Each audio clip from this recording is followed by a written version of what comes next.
Thank you sir. ఇక్కడ media వాళ్ళందరికీ, ఇక్కడ వచ్చిన మేమర్స్ ఇన్ఫ్లుయెన్సర్స్ అందరికీ thank you so much sir. అందరూ బాగున్నారు అనుకుంటున్నాను. మీకు తెలిసిందే, మళ్ళీ మళ్ళీ చెప్పడమే ఉంది, ఇంకా సినిమా రిలీజ్ అనగానే ఇలా తిరుపతికి రాకన్నా ఇంతవరకు ఏ సినిమా చేయలేదు. ఈ సినిమా ఇంకా స్పెషల్, చాలా బాగుంది సినిమా, చాలా కాన్ఫిడెంట్గా ఉన్నాం. పోయిన దీవాళికి చాలా పెద్ద సక్సెస్ ఇచ్చారు, ఎప్పటికీ గుర్తుండిపోయే సక్సెస్ ఇచ్చారు. ఎందుకో నాకు కేర్యాంప్ అంతకు మించి అవుతుంది అన్న ఒక కాన్ఫిడెన్స్ ఉంది. ఎందుకంటే ఈ సినిమా నవ్వించడానికి మాత్రం చేసింది. అంటే ఎస్ఆర్ తర్వాత ఎక్కడో ఒక చిన్న ఎనర్జెటిక్ అండ్ చిన్న ఎమోషనల్ టచ్ అది ఎక్కడో మిస్ అవుతున్నామని ఒక ఫీలింగ్తో కంప్లీట్లీ నాని ఫస్ట్ అప్రోచ్ అయిందే ఈసారి కంప్లీట్ వైబింగ్ సినిమా చేద్దామని అన్నాడు. అది సినిమా స్టార్ట్ చేసినప్పుడు ఎంత కాన్ఫిడెంట్గా ఉన్నామో, అయిపోయిన తర్వాత కూడా ఇప్పుడు ఇంతే కాన్ఫిడెంట్గా ఉన్నాం. చాలా సరదాగా నవ్వుకుంటూ ఉన్నాం. ఎందుకంటే మాకు తెలిసి ఇంకా 3 రోజులే ఉంది. 18th మీరందరూ గోల పెట్టబోతున్నారు థియేటర్లో.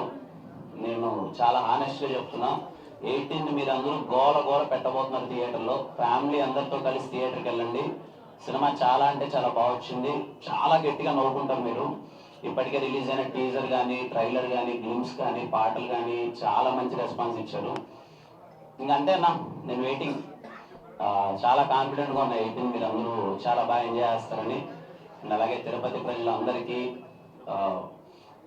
ఎన్నిసార్లు చెప్పినా తక్కువే. ఎప్పుడు నేను వచ్చినా చాలా ఓన్ చేసుకొని మన అబ్బాయిరా అని చెప్పి ఎప్పుడు చాలా అంటే ఇంట్లో పెట్టుకొని చూసుకుంటారు. థ్యాంక్ యూ సో మచ్ ఎప్పుడు నన్ను సపోర్ట్ చేసినందుకు. అలాగే ఖచ్చితంగా కేర్యాంప్ అనే సినిమా మీకు మరింత నచ్చుతుంది. మీకు ఇంకా అరే మనోడు చాలా మంచి సినిమా చేశాడు అనే ఫీలింగ్ ఇస్తుంది. నన్ను నమ్మండి, it's a promise. Thank you. Entertainment sir, ఫ్యామిలీనా యూత్ అని సపరేట్ చేయడం ఏం లేదు. థియేటర్కి వెళ్ళి గోలగా నవ్వుకొని బయటకు వచ్చేసాము, కడుపుబ్బా నవ్వించేసాము.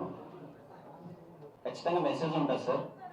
అంటే ఇప్పుడు ఎలా ఉన్నారు, ఎలా ఉంటే బాగుంటుంది అనేది ఒక మెసేజ్ ఉంటుంది.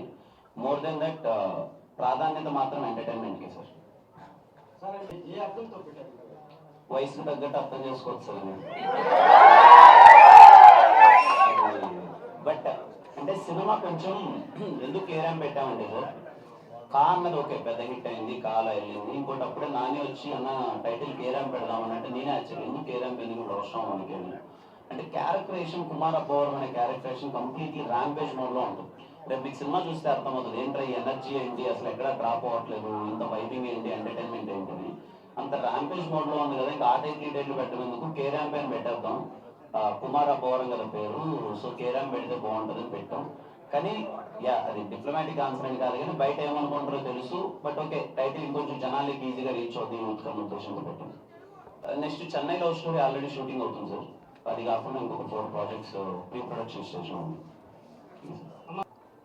తమిళ్లో ఏం రిలీజ్ అవ్వట్లేదు, తెలుగు లాంగ్వేజ్లో రిలీజ్ అవుతుంది. ఇంకా నేను చూడలేదు తమ్ముడు, ఈ రోజే ఓపెనింగ్ అంటే చూడాలి. ఆల్రెడీ అయిపోయింది ఒక సినిమా తిమ్మరాజపల్లి టీవీ అని చెప్పి షూటింగ్ అయిపోయింది. ఆల్మోస్ట్ ఒక 50 to 60 కొత్త వాళ్ళు ఉన్నారు. అది ఇక్కడ కుప్పంలో షూటింగ్ చేశారంట. అది కాకుండా ఇంకో సినిమా స్టార్ట్ అవబోతుంది 2 ఊర్ల మధ్య క్రికెట్ బ్యాక్డ్రాప్లో జరిగేది. దాంట్లో కూడా 50 to 60 కొత్త వాళ్ళు ప్రయత్నిస్తున్నాం. మా వాళ్ళు ఆడిషన్స్ ఆల్రెడీ స్టార్ట్ చేశారు.